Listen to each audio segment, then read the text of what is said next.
आज मैं एक सुप्रीम कोर्ट की जजमेंट पढ़ रहा था जिसमें सुप्रीम कोर्ट ने एक 376 की एफआईआर को क्वेश्चन किया था, जिसमें जो लड़का था और लड़की थी, ये दोनों के बीच में शादी से पहले ही फिजिकल इंटीमेशन थे। उसके बाद लड़की के फादर ने लड़के के फादर को अप्रोच किया शादी के लिए, तो लड़के के पेरेंट्स ने मना कर दिया कि वो शादी नहीं करेंगे। तो लड़की ने लड़के के ऊपर किसी प्रकार का प्रेशर बनाया है। लड़के ने अपनी मर्जी से जाके आर्य समाज मंदिर में शादी कर ली और उसका सर्टिफिकेट बनवा लिया। उसके बाद क्या हुआ, उसके बाद लड़का अप्रैल में वो प्लेस छोड़ के सीतापुर चला गया अपने पेरेंट्स के साथ। तो लड़की को लगा कि ये मुझे छोड़ के चला गया है, तो उनने एक अंडर सेक्शन 376 ऑफ आईपीसी एक एफआईआर लॉन्च कराई, ये कह के कि इस लड़के ने प्रीटेक्स्ट टू मैरिज मुझसे फिजिकली इंटीमेट किया और उसके बाद मुझे छोड़ के चला गया। बट मई में 1 मई को इस लड़की ने अपने काउंसिल के थ्रू एक लीगल नोटिस भेजा था लड़के के पेरेंट्स को, उसमें जिसमें इस लड़की ने एडमिट कर रखा है कि I got married with a boy.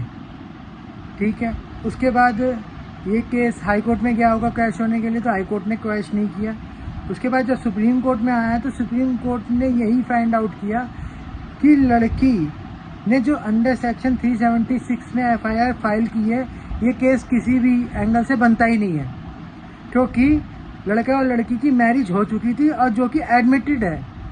लड़की ने अपने लीगल नोटिस में जो उसने काउंसिल के थ्रू भेजा था लड़के के पेरेंट्स को, उसमें एडमिट कर रखा है कि उनकी शादी हो रखी है। और इवन इन ट्रायल उसने अपने स्टेटमेंट में कह रखा है कि वी गॉट मैरिड। तो जब लड़का और लड़की की शादी हो चुकी है और लड़की यही क्लेम कर रही है कि pretext to marriage he physically intimate with me, so 376 इस पर बनती ही नहीं है। तो मेरा कहना यही है कि जब भी आप मैरिज करते हैं तो आप अपनी मैरिज को रजिस्ट्रार के यहाँ पे जाके रजिस्टर्ड करवाएं। अगर इस केस में लड़की लीगल नोटिस के थ्रू और ट्रायल कोर्ट में स्टेटमेंट के थ्रू ये एडमिट नहीं करती कि उनकी शादी हो गई है, तो इस लड़के को ये प्रूफ करना बहुत भारी पड़ जाता है कि इसकी शादी हो गई है, क्योंकि आर्य समाज मंदिर के सर्टिफिकेट की वैल्यू कोर्ट्स में ना के बराबर ही है। तो इसलिए कभी भी अगर आप शादी करते हैं तो आप रजिस्ट्रार ऑफिस में जाके उस मैरिज को रजिस्टर जरूर करवा लें।